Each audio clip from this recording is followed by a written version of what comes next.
Esta es la tarde en el continente americano. Cuando anochece en Europa y amanece en Asia, así cae la tarde en el continente americano y transcurre la noche y el amanecer en el resto del mundo. La tarde.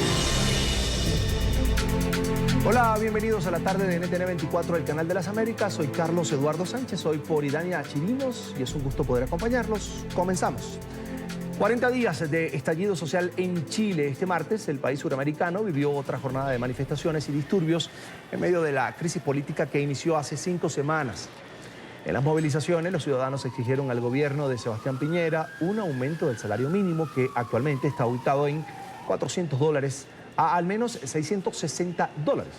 En medio de la jornada se registraron enfrentamientos entre los manifestantes y miembros de la fuerza pública, además de incendios y saqueos de los que las autoridades señalan de ser responsables a grupos vandálicos organizados.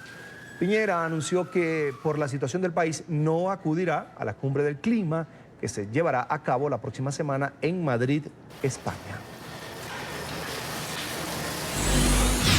Y estas imágenes se corresponden al centro comercial Parque Arauco en Santiago de Chile. Algunos de los encapuchados que se presentaron en las marchas y protestas contra el gobierno intentaron tomarse el almacén de una reconocida tienda por departamentos. En un momento, manifestantes caminaban por los pasillos y un grupo de vándalos activó los extintores de incendios y generó disturbios dentro del establecimiento. Y a propósito de las protestas y la crisis política social en territorio chileno, la economía sufre las consecuencias. Octubre y noviembre han sido marcados por la devaluación del peso frente al dólar. La moneda local chilena ha tocado mínimos históricos cuando se cotizó hasta por 760 pesos por cada dólar. En un comunicado, el Banco Central dijo que el descenso del peso era esperable en un contexto de mayor incertidumbre como la observada, pero destacó los fundamentos de la economía. Quiero saludar a esta hora a Esteban Elías, es experto en Derecho Económico. Señor Elías, una muy buena tarde. Gracias por atender esta llamada. ¿Qué tal? Un gusto saludarlos. Muy buenas tardes. Bienvenido. ¿La caída del peso frente al dólar es un efecto directamente vinculado, relacionado del clima de violencia que vive el país? Bueno, efectivamente nosotros desde que comenzó esta llamada crisis social hemos tenido un alza sostenida muy importante en el tipo de cambio y bueno, eso responde a una serie de fenómenos. Existe generalmente un concepto a nivel mundial que frente a cualquier temor, a cualquier riesgo, las personas tienden a refugiarse en el dólar. De hecho, hay estudios económicos que hoy día dicen que la moneda más sobrevalorada en el mercado mundial es precisamente el dólar. Nosotros hemos visto situaciones en las cuales frente a la crisis entre Estados Unidos, a la guerra comercial entre Estados Unidos y China, eso ha generado no solamente en Chile, sino que en otros mercados una sobrevaloración de la divisa norteamericana. Ahora, si eso lo llevamos a la realidad chilena, en que hay una señal de mucha inestabilidad y hay incertidumbre económica, producto de la crisis social que está ocurriendo, eso ha llevado a muchas personas a protegerse en el dólar, a liquidar moneda nacional, ir al mercado de divisas y adquirir una mayor cantidad de dólares, y eso está generando una presión en el tipo de cambio, generando una devaluación del peso chileno. Señor Elías, quiero hacerle un par de consultas aprovechando esta oportunidad. Una de las peticiones que se escuchan en medio de las protestas es un aumento del salario mínimo de $400 a $660 por lo menos. Le pregunto, ¿es viable en este momento un nuevo aumento del sueldo mínimo en Chile?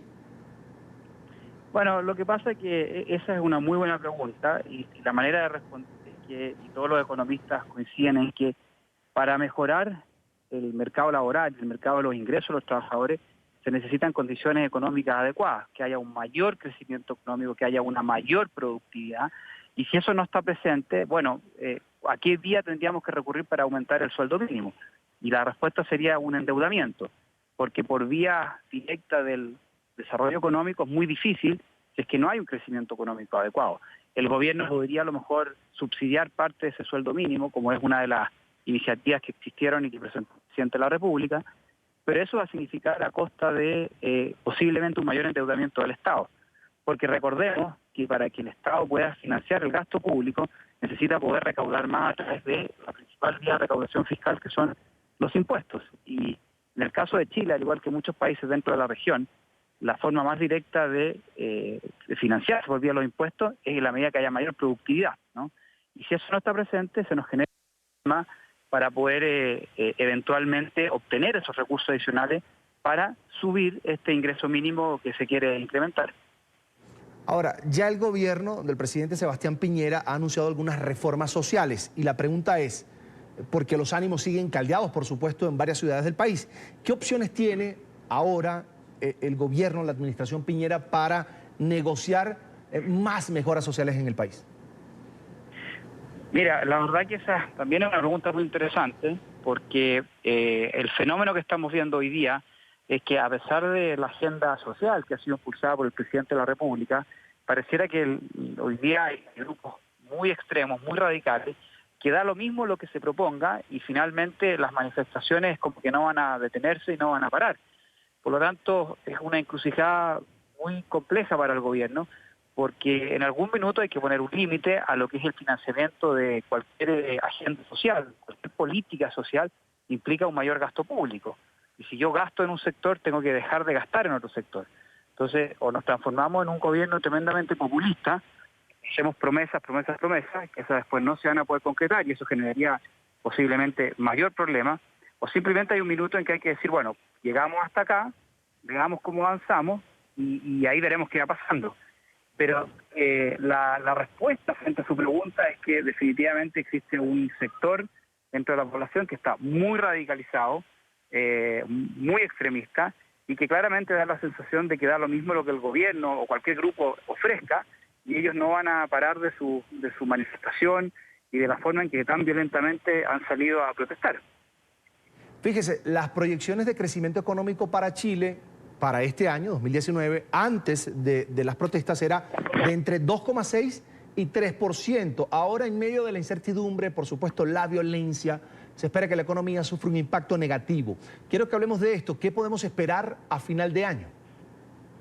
Bueno, el escenario es muy complejo porque lo que ha ocurrido, producto de estas revueltas sociales, está generando un impacto en el comercio y en una serie de actividades económicas. De hecho, se proyecta que se van a perder 300.000 empleos, lo cual elevaría la tasa de desempleo a 2 dígitos, cosa que era bastante inusual. Nosotros en general teníamos una tasa de desempleo bastante controlada, bastante de la crisis social. Por lo tanto, el escenario no es muy auspicioso y claramente hoy día muchos economistas están hablando que vamos a tener un crecimiento económico incluso negativo, producto precisamente y a consecuencia de esta crisis social. Hay que recordar que ya la proyección de crecimiento económico antes de la crisis no era muy próspera, no había mucho optimismo respecto al crecimiento económico. Efectivamente, a principios se hablaba de un 3%, después se ajustó al 2,5% y evidentemente a raíz de esta crisis social que estamos viviendo, hay una tendencia que lo más probable es que ese crecimiento sea en dígitos negativos y eso genera un escenario más complejo porque, insisto, va a haber menos recaudación fiscal, creo que el desempleo va a aumentar y ahí el gobierno va a enfrentarse a una crisis no solamente social, sino que vamos a enfrentar a una crisis económica y esta crisis económica va a generar un desafío más complejo al gobierno. Entonces hay que esperar, ojalá el sector político pueda ponerse de acuerdo. En mi opinión, creo que hay señales muy erradas que se han tomado por parte de la clase política, pero bueno, ojalá prime la cordura y vamos a reordenar el curso de la economía. Es Esteban Elías, experto en Derecho Económico. Gracias por atender esta llamada. Una feliz tarde. Gracias, igualmente. Muchos saludos a ustedes y felices tardes por allá. Es un gusto. Avanzamos, son las 4:13 minutos de la tarde en la costa este de los Estados Unidos. Vamos a revisar otros temas que hacen parte de la agenda informativa del día. Es noticia un accidente en la región de Puno, en Perú, que deja hasta ahora 7 muertos. Las autoridades indicaron que un autobús interprovincial que transportaba a un grupo de estudiantes cayó por una pendiente de 50 metros por causas hasta ahora desconocidas. No descartan el exceso de velocidad. El personal que llegó a atender la emergencia afirmó que 33 personas resultaron heridas en el siniestro, de las cuales 16 son menores de edad. También es noticia el gobierno interino de Bolivia, que designó un nuevo embajador en Estados Unidos. Walter Oscar Serrate fue nombrado por la canciller en el cargo. La Paz y Washington no mantenían relaciones diplomáticas a nivel de embajadores desde hace 11 años. El funcionario fue representante de Bolivia ante la Organización de Naciones Unidas.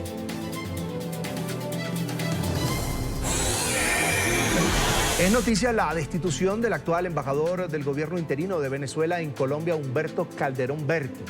A través de un comunicado, el presidente encargado Juan Guaidó argumentó que la decisión responde a modificaciones que hará en la política exterior y con la finalidad de lograr objetivos planteados en enero, cuando Guaidó asumió el cargo. En el documento que circula por redes sociales, Guaidó agradeció al diplomático por su trabajo. Las relaciones entre Guaidó y Calderón Berti se vieron afectadas luego de que se vinculó a funcionarios del gobierno interino con hechos de corrupción en el manejo de la ayuda humanitaria que llegó a Colombia.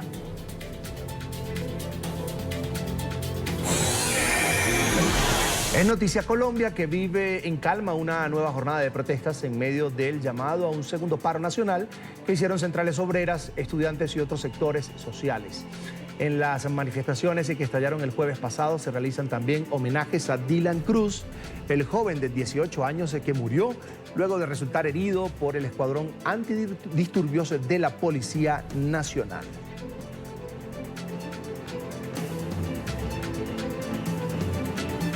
Y los comerciantes reportan millonarias pérdidas por 7 días de manifestaciones.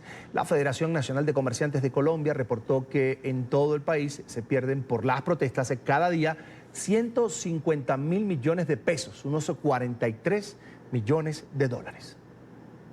Después de 7 días de movilizaciones y paro, los comerciantes han levantado la mano para que también sean escuchados. Fenalco Nacional asegura que cada día de paro le cuesta a los comerciantes 150.000 millones de pesos. La tercera parte de estas pérdidas diarias recae sobre Bogotá. Con estas desalentadoras cifras, los comerciantes piensan ahora en campañas para reactivar el comercio de cara a Navidad. Y se trata de 150.000 millones de pesos diarios que no incluyen las pérdidas por los ataques y la vandalización a los negocios. Esta mañana el presidente de Colombia, Iván Duque, se reunió con los alcaldes y gobernadores de las principales ciudades del país. En sus declaraciones después del encuentro insistió en que las manifestaciones a lo largo del territorio nacional deben desarrollarse de manera pacífica y sin vulnerar los derechos de los demás. Asimismo, resaltó el trabajo de los mandatarios locales durante las protestas de los últimos días.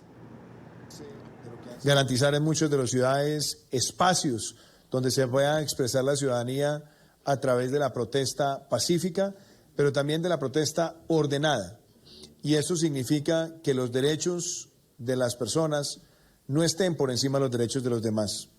Hemos podido hablar con algunos de los alcaldes sobre la importancia de que en el ejercicio de la protesta pacífica no se obstruya la movilidad, no se afecte la posibilidad de que muchas personas lleguen a sus lugares de trabajo, de que las personas puedan ejercer además sus derechos tranquilamente.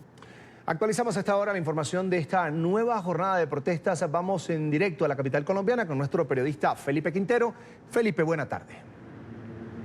Hola, ¿qué tal, Carlos? Un cordial saludo. Para mí es un placer estar con ustedes en NTN 24. Los saludo desde uno de los puntos que ha sido históricamente neurálgico. Hablamos de la Universidad Nacional de Colombia. En esta universidad se realizan cierto tipo de concentraciones de distintos estudiantes y desde acá, donde vemos, se ha partido una de las cerca de 15 a 20 marchas que van rumbo a la Plaza de Bolívar. Como podemos ver en este momento, han salido ya los estudiantes por toda esta troncal de Transmilenio, pero le vamos a pedir a nuestro compañero Ricardo Abella que nos ayude a mostrar esta es una de las estaciones, hablamos de Ciudad Universitaria, de las cuales fue afectada por los vándalos, Carlos. Acá en este momento es la única que no se encuentra en operación en esta troncal de la calle 26. Es importante aclararle a todos nuestros televidentes que este es uno de los corredores viales más importantes de la capital de la República, que conecta el oriente con el occidente, hacia el aeropuerto y hacia el centro de la capital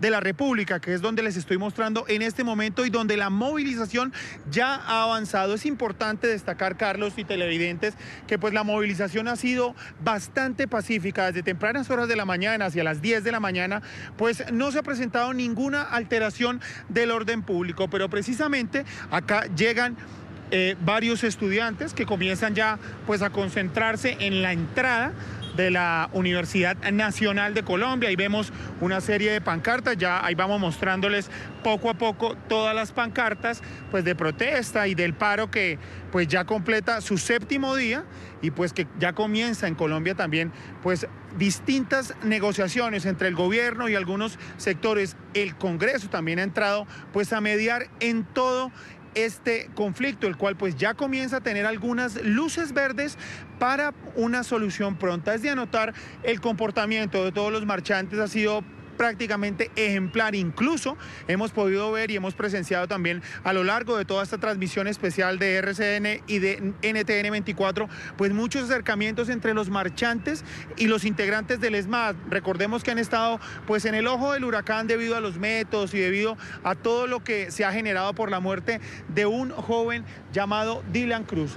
Entonces pues ese es como el panorama en este momento. Normalidad. Acá también es importante anotarle a todos los televidentes que se presentan muchos problemas de movilidad por este corredor debido a que bloquean los dos sentidos y el sistema Transmilenio pues se ve afectado, pero en este momento buenas noticias, hay un buen comportamiento de todos los marchantes que en este momento se dirigen hacia el norte de la capital de la República, pero desde este punto que es uno de los neurálgicos, total normalidad, un gran ejemplo de todas las personas que están marchando y pues reclamando sus derechos. Así que los dejo pues con esta imagen de tranquilidad en la Universidad Nacional. Carlos, regresamos con ustedes a los estudios de NTN 24. Un cordial saludo.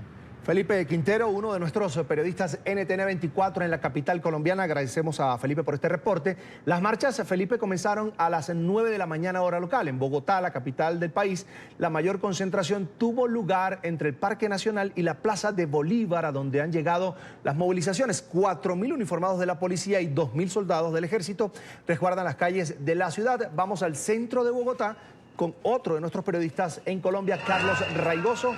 Carlos, buena tarde.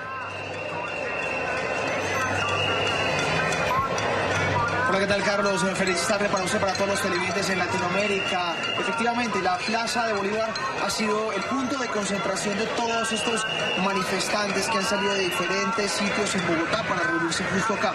Estamos ubicados sobre el corredor peatonal de la carrera 7ª. Este es un sitio clave en el centro histórico de la capital colombiana, la carrera 7ª con Avenida Jiménez. Hay una buena noticia y es que el pacifismo de estas marchas, la tranquilidad de las protestas se reflejan en una cosa. Y es que los comerciantes están en las calles. Ustedes ven los comerciantes informales con sus puestos sobre los andenes, pero también algunos negocios, algunos locales con las puertas abiertas, y eso es positivo, porque no ha sido como en otras oportunidades cuando los comerciantes han tenido que cerrar sus negocios debido a los enfrentamientos, a los disturbios y al vandalismo que termina afectándolos. Mucho más temprano veíamos cómo algunos de ellos se protegían sus negocios, pero en este momento, debido a esta tranquilidad que se puede evidenciar en esta imagen, algunos han decidido continuar con sus negocios abiertos y otros han también tomado la decisión de abrirlos y aprovechar todas estas personas que transitan a esta hora por el centro de Bogotá, porque para ellos eso también es ganancia, algo que quieran comer, algo que quieran comprar, y para ellos es una oportunidad, es un ejemplo. Se está cumpliendo tal y como lo pidió Denise Suárez, la hermana de Dylan. No queremos que nuestro hermano se convierta en un símbolo de protestas, por el contrario, queremos que motive la reconciliación, la paz y el orden durante estas próximas manifestaciones que hoy se hacen en honor a Dylan Cruz. Al fondo ven ustedes la Catedral Primada de Colombia en la Plaza de Bolívar.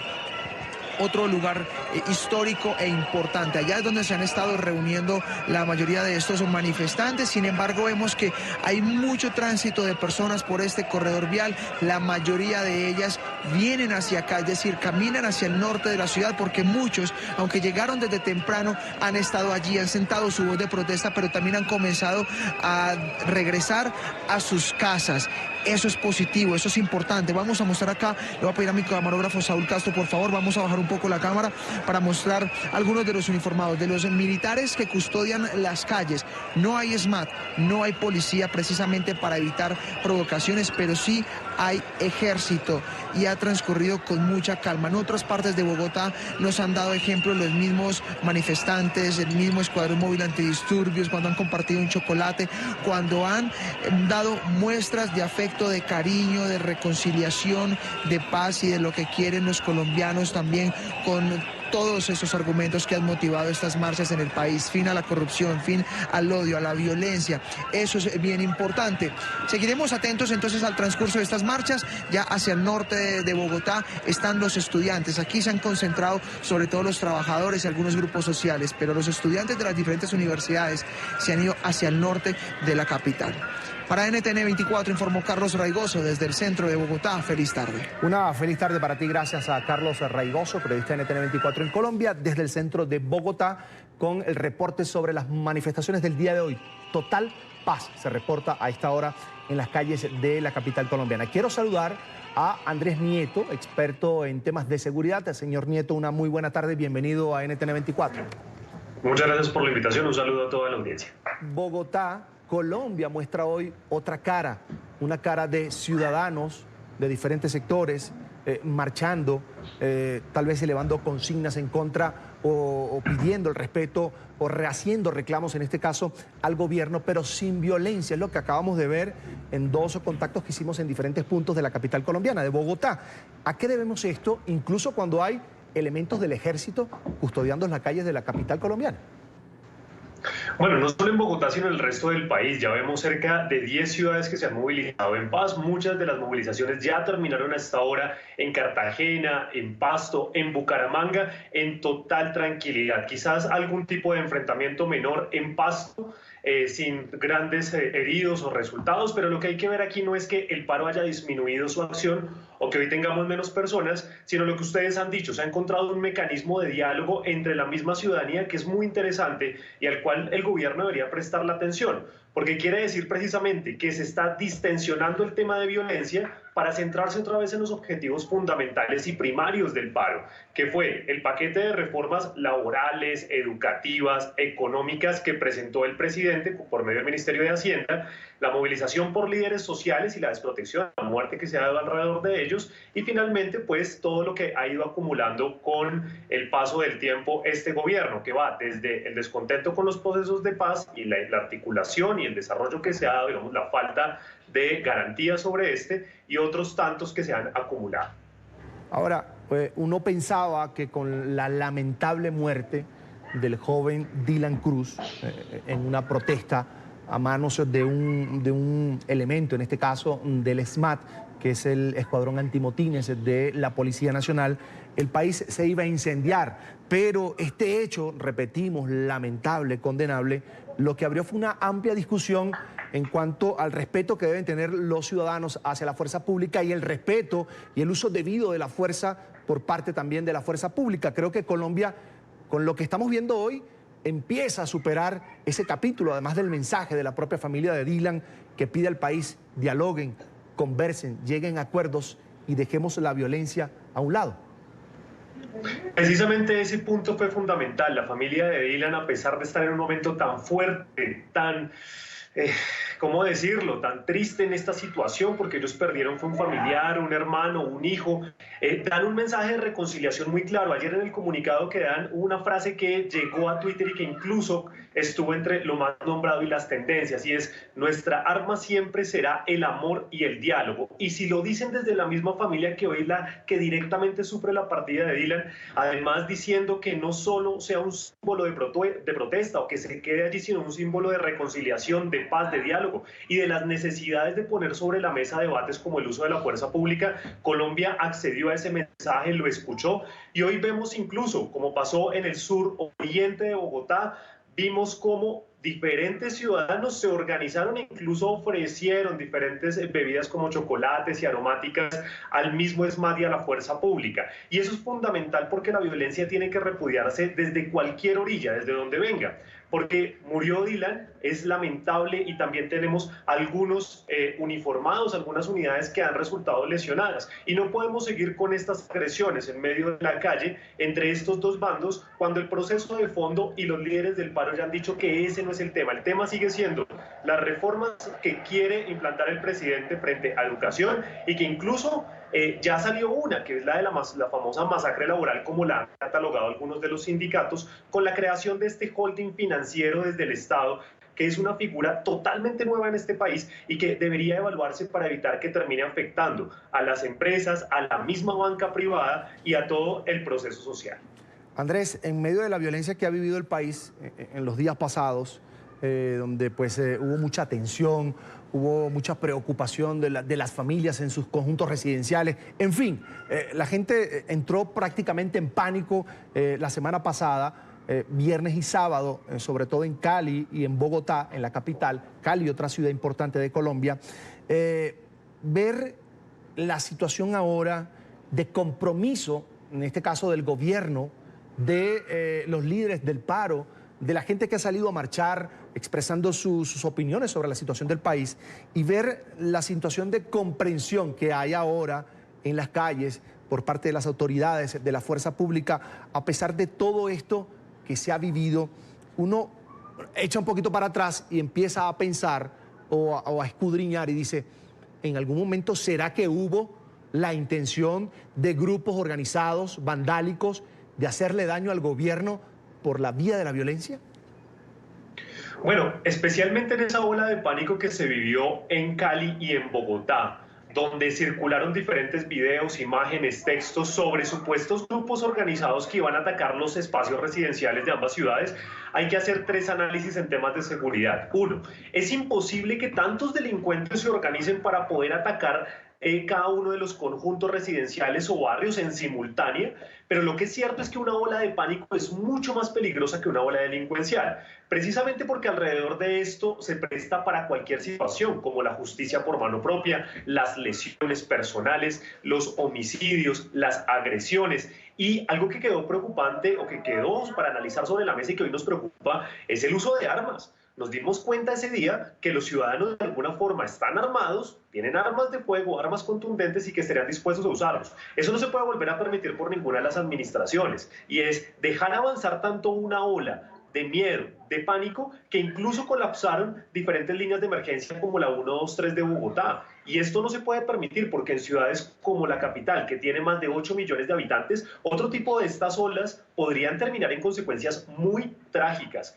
No podemos decir que hay un proceso orquestado detrás de un grupo en particular porque requeriría de un proceso logístico y organizativo muy estructurado. Pero lo que sí podemos decir es que hay algunos de los sectores que se han encargado de, como se dice popularmente, de echarle leña a este fuego, de avivar esto, cuando realmente la situación no da para que se den este tipo de olas, pero tampoco podemos incitar a la violencia. El mensaje de hoy, en el 7º día de paro, ha sido contundente para el gobierno nacional, y es: sin violencia, paso al diálogo, paso a unas mesas ampliadas de diálogo con todos los sectores, pero hay algo fundamental, es que esas mesas de diálogo no pueden ser una pseudo rendición de cuentas, donde el gobierno le cuente las estructuras y las reformas estructurales que quieren hacer en el campo de educación, de salud y demás, sino que tiene que ser una concertación, porque no se trata de darle a conocer mejor a los ciudadanos, porque los ciudadanos ya se han enterado de lo que se pretende hacer, sino de concertar colectivamente hablando. Y si eso se logra, esas famosas olas de terror y de miedo no van a dar paso y no se van a masificar, y no vamos a resultar en cuestiones como esas dos olas que se volvieron realmente incontrolables en ambas ciudades.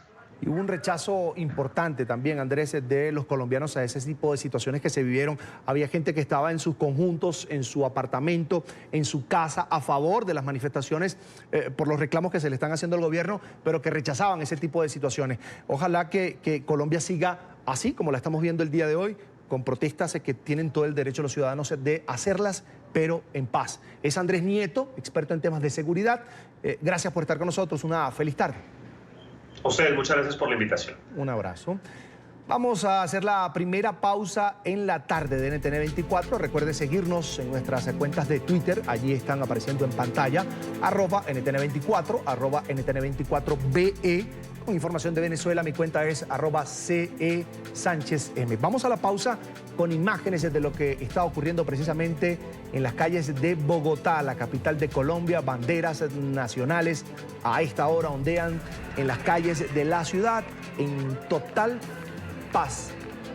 Transcurren estas manifestaciones el día de hoy. Hay una manifestación o varias manifestaciones que llegaron al centro de la capital, que es la Plaza de Bolívar. Allí nos reportaba nuestro periodista en Colombia, Carlos Raigoso, ya algunas personas se estaban retirando y estas imágenes son los estudiantes que se han congregado en el norte de la capital colombiana.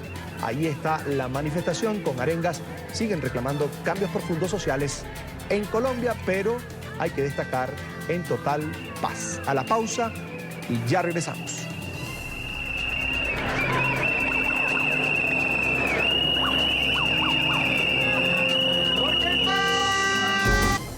El presidente de Estados Unidos, Donald Trump, afirmó que planea designar a los cárteles de la droga mexicanos como grupos terroristas. El gobierno de Andrés Manuel López Obrador consideró el anuncio como una violación a la soberanía. Emiliana Molina, periodista de NTN 24 en Washington, tiene el informe. Emiliana, buena tarde. Hola, ¿qué tal? Muy buenas tardes. Así es, pues el mandatario estadounidense Donald Trump dice que ha trabajado con funcionarios de su administración durante los últimos 90 días para lograr designar a carteles mexicanos como grupos terroristas, algo que la administración de Andrés Manuel López Obrador ha rechazado rotundamente en México. De hecho, el canciller Marcelo Ebrard ha dicho que están buscando reuniones de alto nivel aquí en el Departamento de Estado con su homólogo, el secretario de Estado Mike Pompeo, para lograr crear una hoja de ruta y ver exactamente cuáles son las posiciones estadounidenses y si van de la mano o alineadas con las del gobierno mexicano. El presidente estadounidense Donald Trump dice que planea incluir a los carteles de droga mexicanos en la lista de grupos terroristas. Las declaraciones las hizo con el periodista conservador Bill O'Reilly. ¿Usted va a designar a los carteles en México como grupos terroristas y empezarlos a atacar con drones? No diré lo que haré, pero sí los voy a designar. No diré lo que haré, ya le ofrecí a México. Solo decir. Es una medida a la que se opone el gobierno de México. Andrés Manuel López Obrador ha dicho que cooperación sí, intervencionismo no. Cooperación sí. Intervencionismo no. Según Trump, han estado trabajando durante los últimos meses en la controvertida designación por el impacto que tienen dichos grupos criminales en la vida de los estadounidenses. Desde 1999 a 2017 han fallecido más de 702.000 personas por sobredosis de opioides. En 2017, más de 70.000. Esto según el Centro de Control y Prevención de Enfermedades. Le ofrecí dejarnos entrar a hacer limpieza y rechazó mi oferta, pero se debe hacer algo. Estamos perdiendo a 100.000 personas al año por lo que pasa o entra por México y tienen dinero ilimitado porque tienen dinero de drogas y trata de personas. NTN 24 preguntó al enviado especial de Venezuela, Elliot Abrams, si la Casa Blanca consideraba similares acciones contra otros carteles en la región, como por ejemplo el cartel de los soles en Venezuela, pero Abrams optó por pocos detalles. Trump planea designar cárteles mexicanos como grupos terroristas. ¿Esto aplicaría también o consideran aplicarlo en Venezuela o en Colombia con cárteles como el cártel de los soles? El cartel de los soles en Venezuela. Bueno, en Venezuela vemos la FARC y los grupos terroristas Atlantis, pero en tema de México tienes al hombre equivocado. El pasado 14 de noviembre, el comisionado interino de la patrulla fronteriza Mark Morgan aseguró a periodistas que la administración de Donald Trump estaba trabajando para tomar acciones más fuertes contra los carteles. Esto a raíz de la matanza de gran parte de la familia Levarón en México. Lo que yo estoy diciendo y a lo que me refiero es que es claramente un tema que está dentro de nuestras discusiones y lo que podemos hacer nosotros es salir y apuntar y abordar el tema de los carteles. Es lo mejor que podemos hacer ahora mismo. Ahora, nosotros todavía tenemos diferentes maneras de hacerlo. Yo personalmente pienso que porque lo que pasó hace un par de semanas, los ciudadanos estadounidenses que fueron asesinados, especialmente los niños, ellos fueron asesinados por los carteles que después se fueron. Trump, por su parte, le ha insistido a Andrés Manuel López Obrador en ofrecerle ayuda militar si así lo desea, cosa que AMLO ha rechazado. Esta es toda la información que tenemos desde el Departamento de Estado. Emiliana Molina para NTN 24. Emiliana, la postura del presidente Andrés Manuel López Obrador fue apoyada por el canciller mexicano Marcelo Ebrard, quien exigió a Estados Unidos respeto en las decisiones de cada gobierno. Insistió en que la cooperación no abre la puerta a la violación de la soberanía. México no admitirá nunca acción alguna que signifique violación a su soberanía nacional. Actuaremos con firmeza. Ya he transmitido la postura a Estados Unidos, así como nuestra resolución de hacer frente a la delincuencia organizada transnacional. Para tratar este tema nos acompaña Guillermo Pacheco Gaitán, experto en temas de seguridad internacional y defensa. Allí lo ve en pantalla. Bienvenido, buena tarde. Gusto en saludarte, Carlos Eduardo. Qué gusto estar con ustedes. Es un gusto, como siempre, bienvenido. Señor Guillermo, ¿por qué tras el anuncio de Trump sobre designar a los cárteles mexicanos como grupos terroristas, en su intención, por supuesto, el gobierno de Andrés Manuel López Obrador habla de violación a la soberanía mexicana? ¿Qué implicaciones tendría una decisión como esta que ya advirtió el presidente Donald Trump? Bueno, mira, obviamente el gobierno del presidente López Obrador tiene que tener una reacción como esa. Recordemos en los temas en los que está metido la política exterior mexicana en cuanto a más nacionalismo ahora, es un proceso de más cooperación internacional que venía hasta el gobierno de Peña Nieto, que habían iniciado el presidente Calderón. Creo que ha tenido un deterioro, por decirlo de esa manera. Entonces, volviendo otra vez a ese nacionalismo a ultranza, el presidente López Obrador lo tiene que decir, aunque en realidad al pensar, como dijo el presidente Trump, no hay un intervencionismo, de ninguna manera, no hay un intervencionismo, pero sí, ellos tienen aquí, los Estados Unidos, el presidente Trump, toda la legalidad de declarar terroristas a los grupos, a los carteles. Hay una gran diferencia en cuanto a lo que en algún momento se le pudo haber preguntado referente a Colombia o a los soles de Venezuela. Primero, no son vecinos, y segundo, las acciones no tienen que ver ahora, como lo fueron este último, con ciudadanos de los Estados Unidos. Entonces hay ciertas implicaciones que hay que tomarlo con pinzas, pero que obviamente lo que quiere el presidente Trump es tener bajo más estricta vigilancia y poder tener otras acciones al declarar los grupos terroristas. Fíjese, el presidente Andrés Manuel López Obrador dice cooperación sí, intervencionismo no. ¿Cómo podría darse esa cooperación entre dos gobiernos que están en polos opuestos?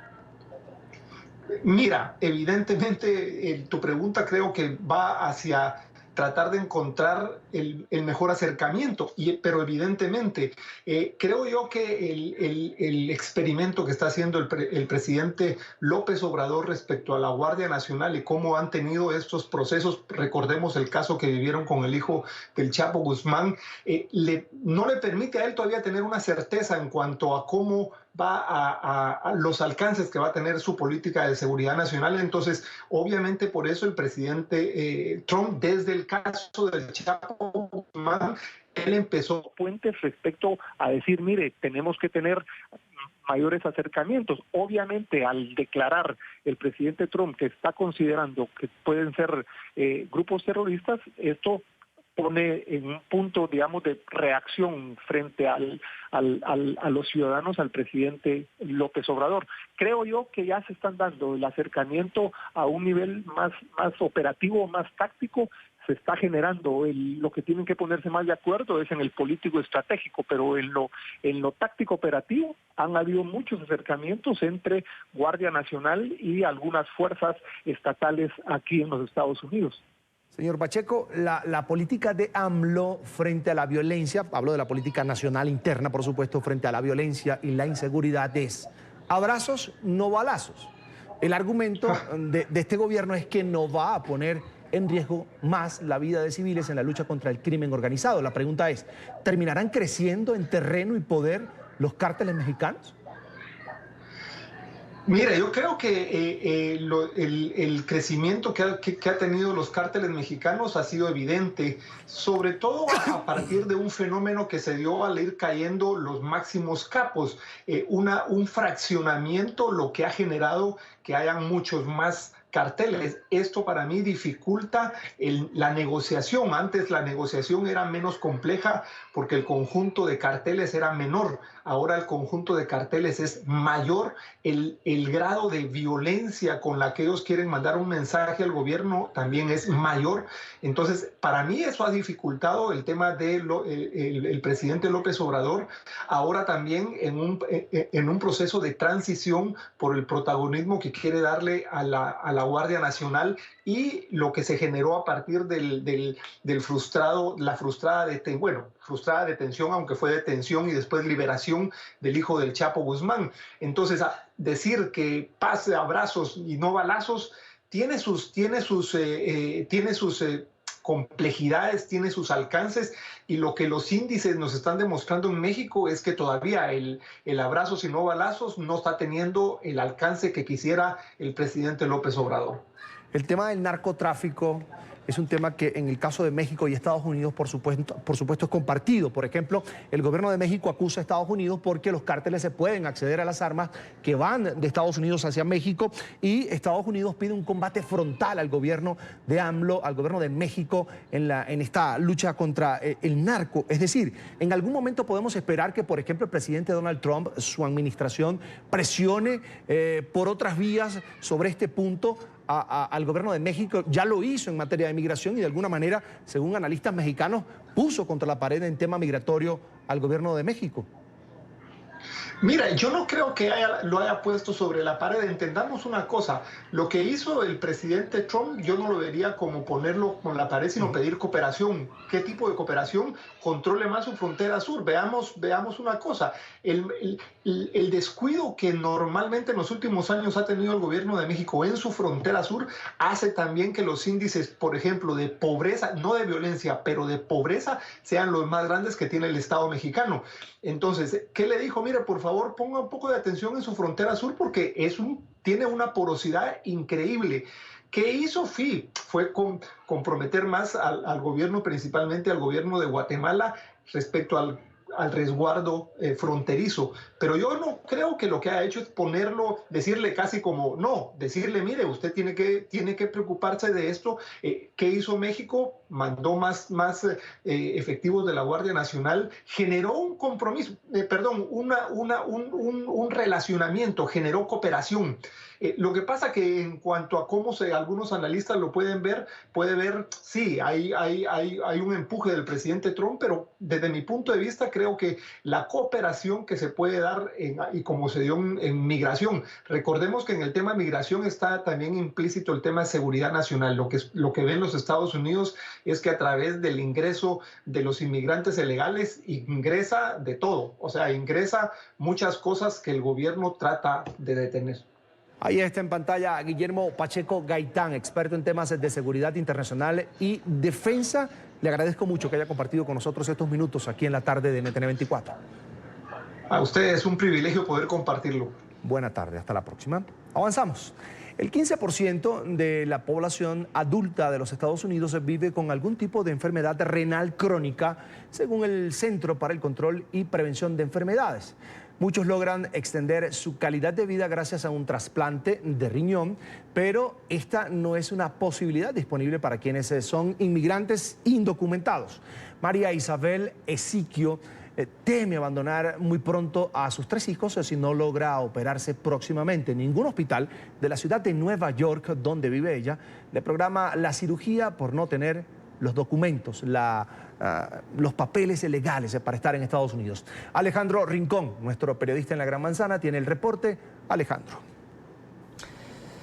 Hola, feliz tarde para todos. Nos recibe muy amablemente María Isabel en su casa, entre otras porque nos permite tener un mejor espacio para hablar de esta difícil situación que es reflejo a su vez de la realidad que viven miles de personas a través de los Estados Unidos. Además, encontramos ahora mismo a María Isabel en un momento particular, justo cuando ha regresado de diálisis, algo que tiene que vivir 3 veces a la semana para poder mantenerse saludable, para estar allí siempre fuerte al lado de sus hijos.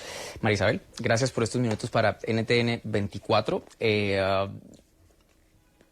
¿Cómo es para una persona sin papeles en los Estados Unidos tener que enfrentar una situación de salud tan difícil como esta? Realmente es una situación muy difícil porque sí nos ayudan en este país con...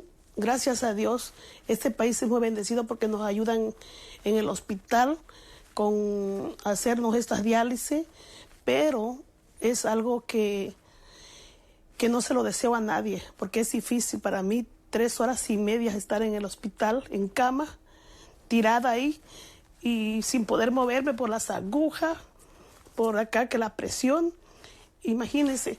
Y yo desde que me enfermé en este país, he tratado de que me hagan mi trasplante. No he podido. ¿Por qué, María Isabel? En el momento cuando usted habla con el hospital, claro, le dicen porque es inmigrante indocumentada. Por mi situación migratoria, ¿sí?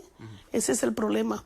Porque nos piden un Social Security, que es el número que piden en este país. Y realmente yo no cuento con eso. Así es que lo primero que nos piden, el Social, para que nos puedan ayudar con la aseguranza.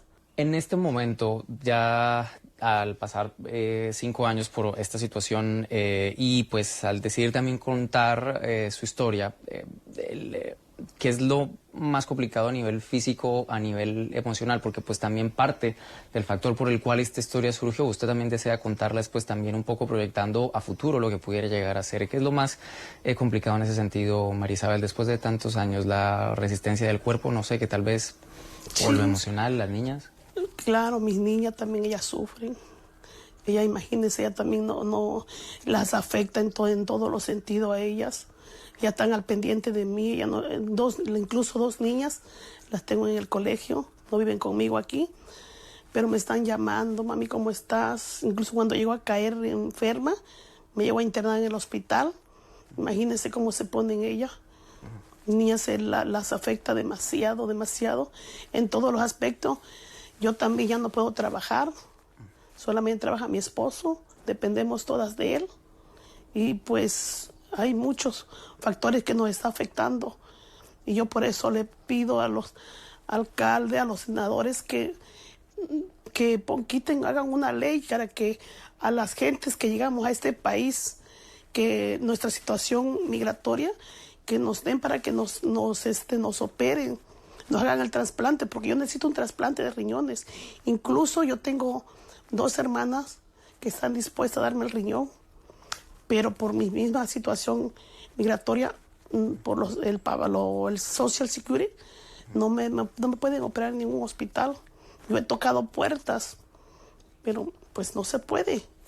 Bien, pues justo con el deseo de que alguna puerta se abra, es que pues estamos también trayendo esta pues historia a la larga para llamar la atención sobre un caso que de nuevo María Isabel lo retrata, pero que es también una realidad para miles de personas a través de los Estados Unidos. Hay estadísticas incluso actuales que indican que entre las personas que reciben trasplantes de órganos y de riñón a través de la Unión Americana, solo menos del 1%, incluso alrededor del 1%, son aquellos que llegan a recibir ese trasplante más allá de su situación migratoria, lo que significa que puede haber alguna ventana de posibilidad. María Isabel cuenta esta historia pues con la expectativa de que ojalá alguien la escuche. Es lo que tenemos para ustedes por ahora. Continúen con más en la tarde. Hasta pronto, gracias Alejandro Rincón, nuestro periodista en Nueva York. Seguimos en la Unión Americana porque los estadounidenses se preparan para celebrar mañana el Día de Acción de Gracias. Se estima que más de 50 millones de personas se desplacen por tierra y aire para reunirse con sus familiares y amigos. En el aeropuerto de Miami está nuestra periodista Paola Serna con el reporte. Paola, buena tarde. Hola, ¿qué tal? Muy buenas tardes. De acuerdo con la Asociación Americana de Automóviles, este año se espera que 55.3 millones de viajeros se desplacen por tierra y por aire aquí en los Estados Unidos para iniciar la semana de las celebraciones del Día de Acción de Gracia. En realidad son varios días que culminan el próximo domingo, donde se espera que haya un aumento en relación con el año pasado de 1.6 millones de viajeros. Por supuesto, hay personas que han empezado ya a llegar a las terminales aéreas y que han salido en vehículos para atravesar varios estados de la Unión Americana. Hay, por supuesto, ciertas indicaciones que se deben tener en cuenta, particularmente en los aeropuertos, para evitar demoras y también para evitar que pierdan el tiempo muchas personas que se desplazan por esta vía. Lo más importante es el 311 y por favor empaquen paciencia, mucha paciencia. A veces los puntos de seguridad se llenan a ciertas horas, pero se está moviendo bastante rápido con fluidez. Chequen también con las aerolíneas si hay algún tipo de atraso o cancelación con los websites de las aerolíneas. También pueden ir a miami-airport.com, que es el website del aeropuerto, y ahí pueden encontrar todo tipo de información si hay alguna cancelación de vuelo, un atraso debido a las tormentas que están pasando ahora en el país.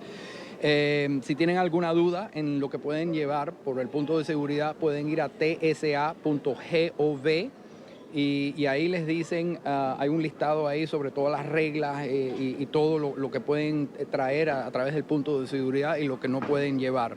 Bueno, entre el 22 de noviembre y el 3 de diciembre estamos anticipando una espera de 1.5 millones de pasajeros aquí en el aeropuerto. Y yo lo que les digo a los pasajeros más importante es que lleguen con 2 horas de anticipación si están cogiendo un vuelo doméstico y si están cogiendo un vuelo internacional con 3 horas de anticipación para darle tiempo a estacionar el carro, entrar en la terminal y buscar su vuelo.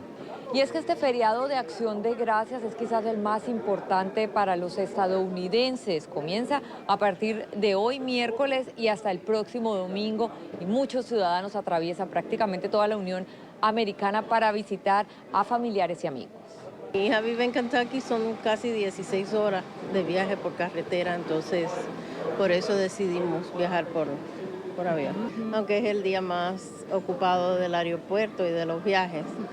Pero todo está muy tranquilo, todo está normal. Hacia Kentucky, el aeropuerto de lo más tranquilo, el parqueo de lo más nice. Encontramos parqueo enseguida y todo se ve normal.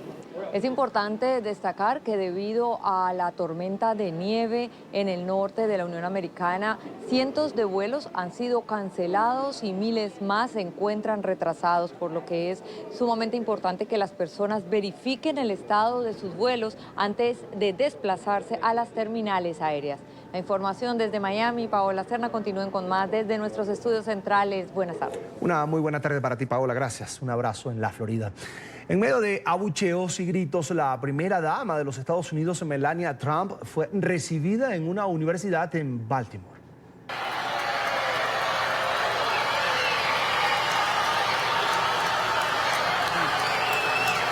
En el evento se refirió al tratamiento con opioides y la rehabilitación. Los abucheos duraron aproximadamente 1 minuto en la ciudad de que 4 meses antes el presidente Donald Trump catalogó como un desastre repugnante infestado de ratas.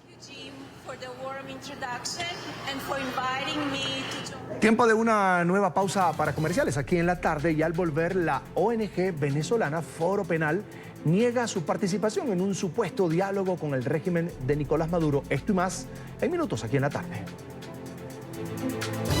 En Venezuela, el Foro Penal dijo no participar en un mecanismo que busca una presunta negociación con el régimen madurista. El vicepresidente de la ONG, Gonzalo Imiop, negó que la organización esté trabajando en la mesa en la que participan partidos minoritarios de la oposición y que buscaría el fin de la crisis política y humanitaria. A través de Twitter, el abogado dijo que no han convocado al foro a participar en el mecanismo y que usar a los presos políticos como fichas de negociación política solo contribuye a perpetuar y a seguirle el juego a la represión. Entre los puntos acordados en la llamada Mesa de Negociación Nacional está la liberación de los ciudadanos detenidos por razones políticas. En esta parte precisamente nos acompaña Gonzalo Imiop, director vicepresidente de la ONG Foro Penal Venezolano. Bienvenido, Gonzalo, una muy buena tarde. Hola, un placer, Carlos. Es un gusto. El Foro Penal no está presente en estas supuestas negociaciones con el régimen en las que, entre otros puntos, se estaría abordando la liberación de presos políticos. Eso lo aclaró usted mismo a través de Twitter. Pero quienes están sentados en esa mesa, Gonzalo, ¿han tenido algún contacto con familiares de presos políticos? Bueno, entendemos que han tratado de hacer contacto con los familiares de los presos políticos. Entendemos que algunos de los casos que no son, por ejemplo, manejados por el Foro Penal, han sido también puestos de alguna manera sobre esta mesa de negociaciones y de acuerdos. El problema es que nosotros siempre hemos sostenido, y aquí lo mantenemos y lo vamos a reiterar, que cuando el poder entiende que los presos políticos son un capital que puede poner sobre una mesa para negociar con la humanidad, con esas personas, con esos seres humanos, para la obtención de beneficios o de prebendas políticas, mientras el poder siga viendo a los presos políticos así, no vamos a acabar con la represión, no vamos a acabar con la prisión y con la persecución por motivos políticos en el país. Por eso es que nos hemos opuesto a estas modalidades de diálogos, de conversaciones, de negociaciones, en las que verdaderamente a los presos políticos lo que hace es cosificárselos, es decir, convertirlos en cosas que no tienen una historia, una tragedia detrás, y en las que además ocurren situaciones tan delicadas como las siguientes: se producen excarcelaciones eventualmente de algunas personas, pero de otras no. Y lo que es más grave, nadie conoce cuáles son los criterios que se están utilizando para determinar quiénes deben ser excarcelados y quiénes no.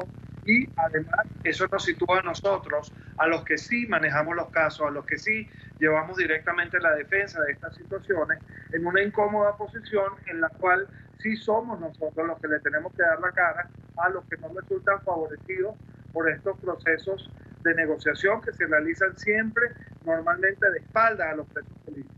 El llamado de atención ha sido ese: a nosotros no nos han convocado, a nosotros no nos han llamado, no se sabe cuáles son los criterios que se van a utilizar para definir quién va a resultar favorecido con una excarcelación o no, y consecuentemente no se sabe quiénes van a ser excarcelados y quiénes no, cuáles son las pautas que se van a utilizar y por qué unas personas van a salir de la cárcel si es que eso sucede y otros se van a quedar en la cárcel. Esos son los cuestionamientos que nosotros tenemos hacia esta forma de negociación, hacia esta forma de conversación que se está dando, en la que se está vinculando como tema sobre la mesa a los presos políticos de una manera absolutamente, primero, arbitraria, porque no se conoce bajo qué criterio y con qué representatividad se están manejando estos conceptos allí, y además se está manejando de una forma en la que no se sabe qué es lo que se está discutiendo ni por qué se está discutiendo. Gonzalo, ustedes dicen no nos vamos a prestar para que los presos políticos sean utilizados como fichas de cambio. Cuando se da la liberación de detenidos por razones políticas en medio de este tipo de negociaciones que también son políticas, partidistas, ¿queda en evidencia, Gonzalo, entonces la persecución del régimen, la falta de independencia del Poder Judicial y la violación al debido proceso? Sí, evidentemente, eso es algo que sucede en estos casos, ¿no? Y ojo, y quiero dejarlo bien claro, para nosotros todo paso hacia la libertad es un buen paso. Es decir, cualquier iniciativa que se adelante, honesta, sincera, objetiva, sobre la libertad de los presos políticos es bienvenida. Con lo que no estamos de acuerdo es con este esquema de conversaciones, de negociaciones, que en realidad lo que hacen es perpetuar la represión. ¿Por qué? Y lo voy a repetir. En la medida en que tú le mandes al poder, al gobierno de Venezuela, un mensaje según el cual sí puede tener presos políticos para ponerlos como fichas dentro de una mesa política, el gobierno jamás va a dejar de querer tener esas fichas políticas en su bolsillo para utilizarlas luego a conveniencia. Por eso nuestro planteamiento siempre ha sido que la excarcelación de los presos políticos y el cese de la persecución política en general debe ser un prerequisito, algo que se debe dar antes de cualquier conversación política. Es decir, como una condición previa, no como algo que se discuta en esa mesa de negociación política. Ese es nuestro planteamiento. Otro de los temas que a nosotros nos preocupa mucho es que cuando uno ve la manera en la que se están adelantando estas conversaciones, se habla evidentemente de grupos de personas que requieren atención prioritaria, como en efecto lo son los presos políticos, pero la persecución política tiene muchas caras, tiene muchas dimensiones. La dimensión de la prisión política es una, pero también tenemos la dimensión de la persecución política. El día de hoy, por ejemplo, tenemos a cerca de 9.000 personas bajo medidas cautelares, es decir, en libertad condicionada, en procesos penales también políticos, que se eternizan y las mantienen privadas o restringidas, mejor dicho, en su libertad de manera indefinida. ¿Qué se va a hacer con esas personas? Porque esas personas no están siendo consideradas dentro de estas conversaciones. ¿Qué pasa con los exiliados, por ejemplo? ¿Por qué no se analiza y se revisa qué va a hacerse con esa otra cara de la represión? ¿Qué pasa con las personas, por ejemplo, que han sido víctimas, sus familiares, de asesinatos, de tortura, de maltrato? No vamos a analizar eso dentro de una mesa en la que se va a discutir la represión en general. Pareciera ser que se está tratando de poner un pañito caliente, de maquillar solamente una de las facetas de la represión política, que es la de la prisión política, pero se está descuidando a todas las demás. Y si se hace eso así, en realidad no estamos solucionando el problema, lo estamos sencillamente maquillando. A ver si entendí. Cuando dices que es peligroso usar presos políticos como moneda de cambio en una negociación, ¿es porque fortalece en este caso al régimen, que entiende que siempre debe tener esas monedas en el bolsillo? Esto es lo que incluso da vida al fenómeno que ustedes ya han llamado puertas giratorias. ¿Salen unos, entran otros? Exactamente, funciona así y lamentablemente ha funcionado así muchas veces. Mira, yo precisamente estoy llegando ahora de la prisión militar de Ramo Verde. Allí hay presos que, por supuesto, es la primera vez que enfrentan un mes de diciembre encarcelados, pero hay otros que ya han pasado varios meses de diciembre recientes encarcelados. Y todos los meses de diciembre se repite el mismo esquema. Empieza a circular un rumor de que el poder va a excarcelar a un grupo determinado de presos. Empiezan los que llamamos nosotros los pescadores en Río Revuelto a tratar de atribuirse representación de presos y perseguidos políticos en esas mesas de negociación sin realmente tenerla. Y al final del día lo que se hace es como inflar las expectativas de los presos para luego defraudar esas expectativas, porque sí, es verdad, ya ha pasado así en los últimos años. En el mes de diciembre se excarcelan grupos de personas dentro de las cuales hay algunos presos políticos, porque es importante destacar esto. El gobierno trata de mostrar una supuesta amplitud, una supuesta apertura, pero en realidad escarcela presos que son presos políticos y otros presos que no son presos políticos. Normalmente lo hace en diciembre, ¿no? Eso sí. Pero además de esto ocurre algo que es bien particular, que es que no se le dice a las personas quiénes van a ser escarcelados y por qué van a ser escarcelados, y quiénes no van a ser escarcelados y por qué no van a ser escarcelados.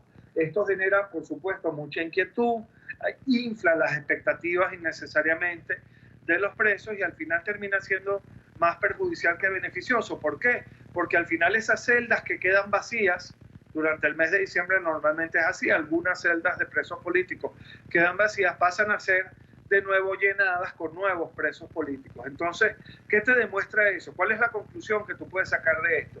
Que es verdad, es muy bueno que estas personas a nivel micro, individual, ya puedan estar en sus casas, así sea bajo medidas cautelares, pero al final del día no están resolviendo el problema macro, el problema superior, el problema colectivo, que es que la persecución va a seguir y el gobierno va a seguir entendiendo que persiguiendo puede obtener beneficios políticos. Y eso es lo perverso, lo delicado de estas mesas de negociación. Gonzalo, aprovecho esta oportunidad para que actualicemos el número de presos políticos que hay en este momento, ahora mismo en Venezuela. Bueno, nosotros tenemos un registro actualizado hasta hace 2 días, por cierto, de 397 presos políticos. De estos 397 presos políticos, 117 son militares y 21 son mujeres. No tenemos, gracias a Dios, en este momento adolescentes presos políticos, pero tenemos más de 8.950 personas al día de hoy sujetas a medidas cautelares, es decir, que no están presas, pero están restringidas en su libertad, también por motivos políticos. Ese es el escenario que estamos manejando más o menos en esta coyuntura. Pero fíjate que hay algo importante. De este bloque de 397 presos políticos, solamente 20 están condenados. Y de estos 20 que están condenados, La gran mayoría están bajo condena porque han sido forzados a admitir los hechos. Es decir, han sido forzados a admitir responsabilidades en delitos que no han cometido. Pero esto te arroja otra cifra importante. 377 de los presos políticos que tenemos al día de hoy son personas que no han sido condenadas. Es decir, de acuerdo a nuestras leyes, tienen derecho a ser juzgados en libertad y tienen derecho a ser tenidos y tratados como inocentes. Y eso no está pasando. Siguen encarcelados en esta suerte de sanción, de castigo anticipado que supone en Venezuela la prisión por motivos políticos. Ahora, esas son nuestras cifras al día de hoy. Ahora, desde que reapareció el fenómeno de los presos políticos en Venezuela con la llamada Revolución Bolivariana de Hugo Chávez, siempre se ha denunciado violaciones a los derechos humanos, torturas, tratos inhumanos, aislamientos, etc. ¿Este esquema se mantiene ahora? Sí, se mantiene lamentablemente. Desde que se han formulado denuncias importantes con respecto a la falta de atención médica, el gobierno ha tratado de dar la apariencia de que está prestando atención a las necesidades de salud de los presos, pero en realidad es una expresión más formal que material, es decir, mucho ruido y pocas nueces, hay poco verdadero sustento en lo que se está haciendo. Y sí, se mantiene particularmente contra quienes integran el mundo militar o son cercanos a la familia militar, maltratos, tratos crueles, inhumanos y degradantes. El Foro Penal acaba de levantar un registro de más de 500 casos plenamente documentados de torturas solo de 2014 hasta acá. Y ese esquema lamentablemente se mantiene. Gonzalo Imiop, director vicepresidente de la ONG Foro Penal Venezolano, gracias por estar con nosotros esta tarde. Gracias, hasta luego. Un abrazo. Hasta pronto. Y una vez más, las enfermeras venezolanas protestaron a las afueras de los hospitales. Exigieron que cese la persecución contra los trabajadores de este gremio por protestar. Denunciaron que una enfermera del Hospital Pérez Carreño fue destituida de su puesto tras haber sido fichada por sus superiores en una manifestación la semana pasada. En Caracas, la capital venezolana, Luis Laya con la noticia. Luis. Hola, buenas tardes. En Venezuela las enfermeras han salido nuevamente a protestar, esta vez para rechazar la persecución en su contra. Por salir a la calle y expresar su opinión contraria al régimen de Nicolás Maduro son perseguidas. Ya una enfermera del Hospital Pérez Carreño, uno de los más grandes de Caracas, fue destituida de su cargo, presuntamente por faltar a sus puestos de trabajo. Sin embargo, ellas denuncian, esto es una consecuencia a que protestó.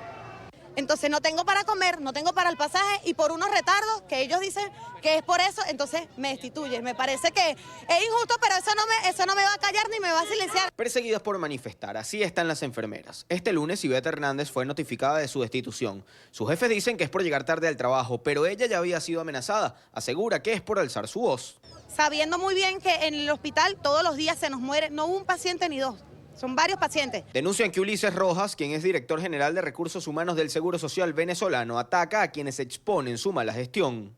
Porque no vamos a estar dispuestos a que usted con su política, con colectivos, con los violentos que lo rodean, pretende silenciar la voz de protesta del gremio de enfermería. No nos cansamos ni nos cansaremos de protestar. ¿Por qué? Porque mientras que nosotras nos quedemos calladitas dentro de los hospitales, seguiremos siendo cómplices y no pretendemos ser cómplices de esta situación. Denuncian que la situación es sumamente grave. No tienen ni siquiera con qué comer. El sueldo no les alcanza. Hoy cobré 250.000 bolívares y un cartón de huevo cuesta aproximadamente 120.000 bolívares soberanos. ¿Dónde está la seguridad social? Cualquier enfermero del país carga un sueldo mísero. Un sueldo mísero que no te alcanza, como puedes ver, aquí están los zapatos. Y me cansaré de sacarlos, son lo único que tengo. Porque o compro los zapatos o compro la comida. Tampoco hay con qué atender a los pacientes. Los hospitales no tienen insumos y ya ni agua para mantenerlos limpios. Los propios familiares de esos pacientes se sumaron a la protesta. Los baños no están inoperativos totalmente, están deplorables por el piso, no hay ni siquiera limpieza, no hay agua, nada. Porque nadie le da la cara a uno aquí. Nadie sabe, tenemos un año durmiendo en el piso. Ahora Maduro asegura que pagará en petros a los enfermeros. Les dará medio petro, un aproximado de $30. La canasta básica en el país pasa a los 200. ¿Por qué? Es una moneda que la conocerá él y en su casa. Porque primera no la he visto. Es una moneda virtual. y yo con virtual no voy al mercado. Ellos indican que se mantendrán en la calle, no le tienen miedo a las consecuencias que pueda tener su protesta. Señalan que la represión del régimen no vale lo suficiente como salvar la vida de un paciente o exigir condiciones dignas. Desde Caracas, Venezuela, para la tarde de NTN 24, Luis Alejandro Laya. Luis, gracias. Buena tarde para ti, por supuesto, en la capital de Venezuela. A pocos días de celebrarse el Día Mundial de la Lucha contra el SIDA, en Venezuela, los medicamentos no están garantizados en su totalidad para los pacientes contagiados. El régimen de Nicolás Maduro no ha cumplido con lo que establece y dice la Constitución en cuanto a garantizar el tratamiento. Son al menos 130.000 pacientes que lo requieren. El esfuerzo de las fundaciones y organizaciones no gubernamentales es insuficiente para cubrir la altísima demanda. El desabastecimiento de antirretrovirales se ha ido corrigiendo, sin embargo no todo está controlado. Los especialistas sugieren que hayan más opciones terapéuticas, una sola no es suficiente. Tenemos una opción terapéutica y algunas otras acompañadas que podemos usar, pero el deber ser es que podamos usar, tener diferentes, como decir, herramientas para usar a los pacientes, porque no todos los pacientes son iguales, no todos los pacientes necesitan un mismo esquema. La responsabilidad es compartida, no solo el Estado es quien debe preocuparse, es el paciente el más interesado en acudir a los servicios a buscar ayuda. Si no hay la autorización del médico para cambiar los esquemas de uno a otro, porque hay uno más nuevo, porque hay uno mejor, no se lo va a dar la farmacia. La situación es precaria para los exámenes de carga viral y los CD4, que permiten controlar el grado de infección en pacientes con VIH. Para ver cómo está su estado inmunológico y cómo está el seguimiento del control de la viremia, pero estamos tratando de cada vez concientizar y recordarle al Estado que eso es un deber que hay que hacer.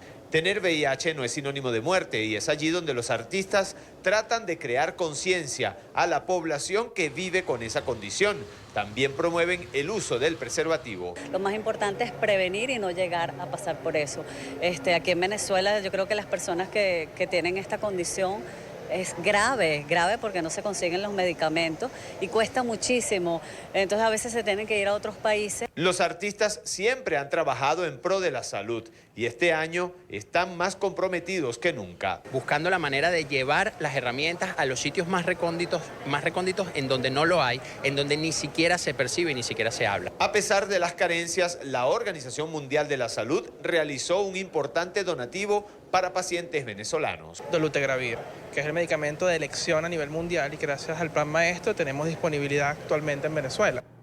Está con nosotros a esta hora Aixa Ruiz, es médico infectólogo del Hospital Naval de Punto Fijo, miembro del taller venezolano de VIH. Doctora, allí la ve en pantalla. Buena tarde, bienvenida. Agradecida de que se le den espacios para divulgar, para promocionar nuestro trabajo, nuestra tarea en el área de la educación y la formación sobre la infección por el virus del VIH. Doctora, bienvenida, con todo gusto. ¿Cuál es la situación de los pacientes que tienen esta condición en Venezuela? Los pacientes que tienen diagnóstico de VIH en Venezuela están siendo atendidos en todos los hospitales pertenecientes a la red pública nacional. Por supuesto, tienen sus consultas para ser atendidos. Las fallas que han existido, porque sí ha habido momentos de grandes déficits en cuanto a pruebas de diagnóstico, esas están siendo corregidas porque ya hay donaciones de organismos internacionales y se están realizando pruebas diagnósticas con respecto al suministro de tratamiento antirretroviral. También desde el año pasado están llegando donaciones de la ONU-SIDA y de la OPS a través de fondos internacionales, mundiales, y han suplido el déficit que teníamos de retrovirales. Actualmente sí se cuenta con medicamentos antirretrovirales. Las fallas que sí siguen existiendo en cuanto a donación, suministro de retrovirales, son fallas muy puntuales en pacientes que ya tienen resistencia, pacientes que ya han pasado por varios esquemas y bueno, presentan efectos adversos, etcétera. Pero la donación actualmente y la línea actual es un medicamento que es pauta internacional, es una droga de primera línea a nivel mundial y se está haciendo progresivamente el switch, el cambio hacia este nuevo esquema de retrovirales, individualizando cada caso, claro. En medio de esta crisis humanitaria que vive el país, ¿qué significa para una persona tener VIH? Significa, primero que todo, tener la responsabilidad con sí mismo de hacerse las pruebas, de buscar los tratamientos retrovirales, de atenderse, de ir a su centro de salud, porque si bien es verdad que una parte de la responsabilidad la tiene el Estado, la otra parte la tiene el paciente, que debe acudir regularmente a sus controles. Y a veces esto es un poquito cuesta arriba para uno como médico instruirlos en eso, pero deben acudir. Ahorita la falla mayor es sobre las pruebas inmunológicas, específicamente la carga viral plasmática para el virus del VIH y la subpoblación linfocitaria. Tenemos muchos déficits en cuanto a ese tipo de pruebas que el Estado debería darlas gratuitamente para monitorizar, para vigilar y controlar la efectividad del tratamiento antirretroviral desde el punto de vista inmunológico y virológico. Doctora, ¿cuántos pacientes con VIH hay en Venezuela en este momento? Actualmente existen cifras estimadas, son estimaciones y están publicadas en la página de la ONU-SIDA desde el 2018 y se calcula que son 120.000 pacientes viviendo con VIH en Venezuela.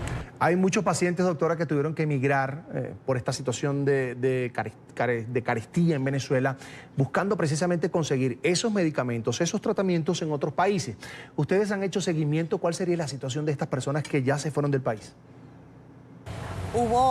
En realidad las causas de la migración son muchas, pues, no son un secreto para nadie, pero también debo reconocer que existió un momento que el déficit de tratamiento antirretroviral era bastante, o sea, era muy acentuado.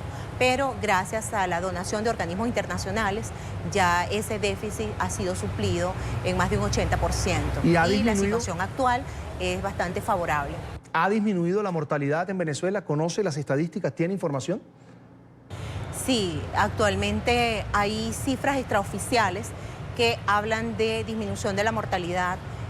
No me atrevo a dar una cifra por este medio, pero son cifras extraoficiales que nos hablan de disminución. Claro, hay que tomar en cuenta, me imagino que el Ministerio de Salud en su momento, cuando dé las cifras, debe hacer la acotación de que en esta disminución de la mortalidad, pues también hay pacientes que han emigrado, que no están o que no se están controlando en los sitios públicos, sino en la privada, etcétera.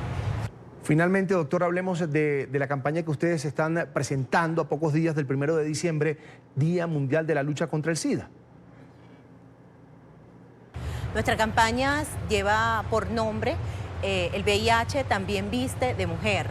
Y lo que queremos demostrar o lo que queremos promocionar con esta campaña es que la mujer se empodere de conocimientos, de educación sexual, de instrucciones, de herramientas que le permitan cuidarse, tener la potestad frente a su pareja de colocarse un preservativo femenino, de decidir si cuidarse o no cuidarse, es decir, que ella tome la decisión. Para eso debe estar informada de los riesgos de transmisión cuando se inicia, sobre todo un adolescente que, por ejemplo, se esté iniciando en la vida sexual, debe tener esa información. O la mujer que sencillamente no tiene una pareja estable, también debe aprender a protegerse, a cuidarse. O la mujer con vida sexual activa. Eso es lo que queremos, pues, independientemente del rol que tenga la mujer en la sociedad, desde la mamá, desde el adolescente o hasta la abuelita o hasta la mujer de la tercera edad con vida sexual activa, debe tener estas herramientas que queremos promocionar para que se cuide, para que se proteja. Y lo segundo es decirle a la mujer, no tengas miedo al estigma, no tengas miedo a que te señalen, porque el diagnóstico de VIH produce en esta sociedad, en nuestras sociedades, lamentablemente, ese estigma, esa señalización desde el punto de vista social y desde el punto de vista familiar, lo cual también es algo que no debería ser, que debemos corregir. No tengas miedo, mujer, hazte tus pruebas, hazte las pruebas de VIH. Bien, quiero agradecer a Aixa Ruiz, médico infectólogo venezolana, por estos minutos para la tarde de NTN 24. Mucha suerte, será hasta la próxima.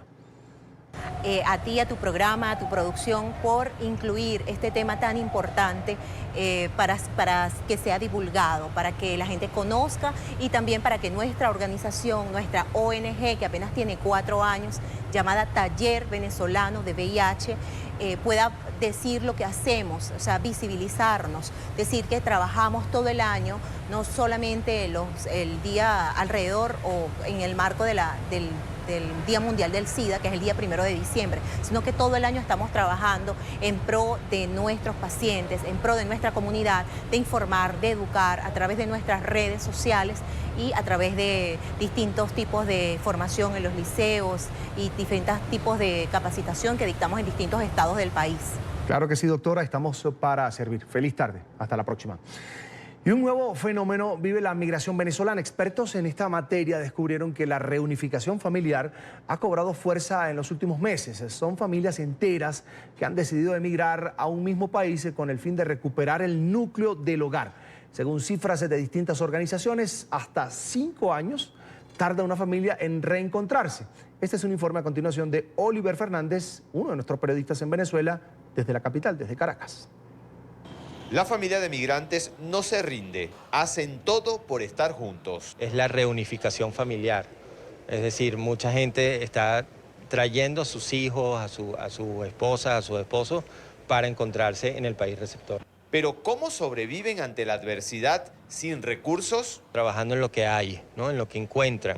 Entonces encuentras muchos profesionales que están trabajando en oficios de obrero. La frontera colombo-venezolana se ha transformado a causa de la migración. A diario, 5.000 personas salen hacia Colombia en busca de recursos y otros como tránsito hacia otros países. Muchos trabajan en Norte de Santander, trabajan en Cúcuta, otros realmente para nosotros es grave porque viven lo que llamamos arriendos o casas de anime, venezolanos que pagan 5.000 pesos diarios ahí para poder vivir y que lo que comen es una vez al día porque pasan a Cúcuta, lo que sería a la parada, donde la diócesis de Cúcuta da el almuerzo. No todo es malo para los países que reciben a los venezolanos. 60% de los que se han ido son profesionales y ayudan al desarrollo de esas naciones.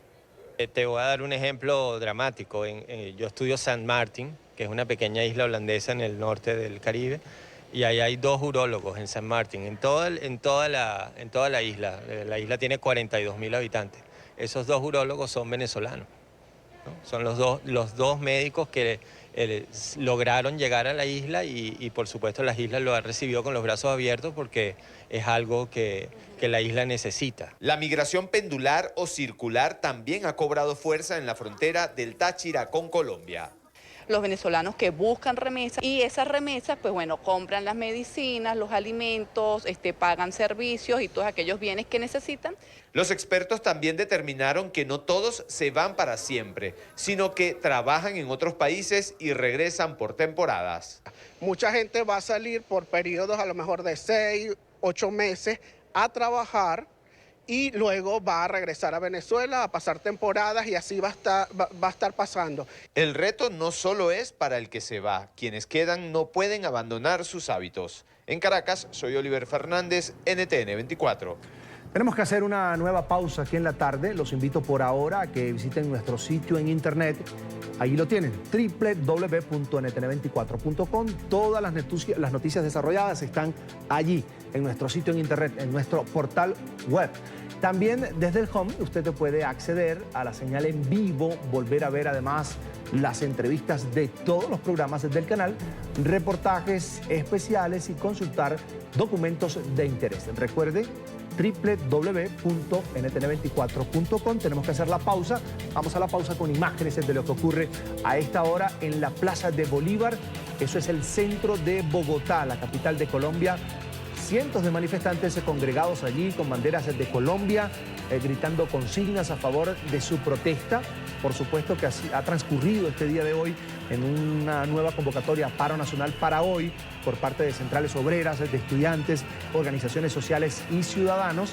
Ahí está lo que se está registrando a esta hora en el centro de la capital Bogotá, la Plaza de Bolívar. También hay manifestaciones a esta hora, 5:38 de la tarde en Colombia, en la parte norte de la ciudad de Bogotá. En ese punto están los estudiantes que han decidido también manifestarse en este día de hoy. Es el segundo paro nacional convocado en Colombia en las últimas 2 semanas. A la pausa, ya son las 5:39 en Colombia y ya regresamos. Último minuto. NTN 24.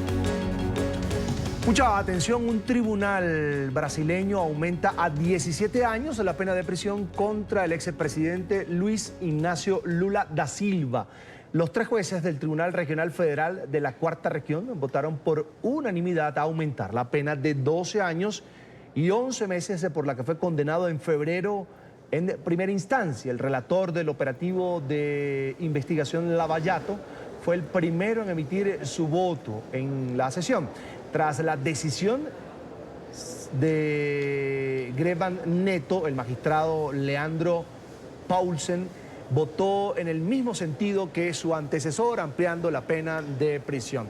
Los magistrados concluyeron que Lula se benefició de las obras por cerca de $1 millón, que representa alrededor de $235.000 al recibir una vivienda en Atabaya dentro de un esquema de corrupción en el que estaban envueltas varias constructoras, Odebrecht, OAS y Sheinman, a cambio de contratos con la estatal Petrobras. Pese a esta decisión, Lula no volvería a prisión por ahora. Sin embargo, se trata de un paso más hacia una posible condena que lo podría conducir de nuevo a prisión. Recordemos que el exmandatario brasileño fue beneficiado con una libertad condicional.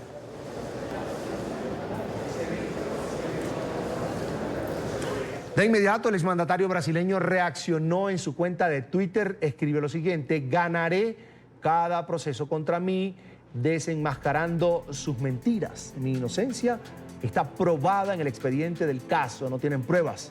Lo que tienen es una tesis, que Lula no puede ser liberado. Esto fue lo que tuiteó el exmandatario.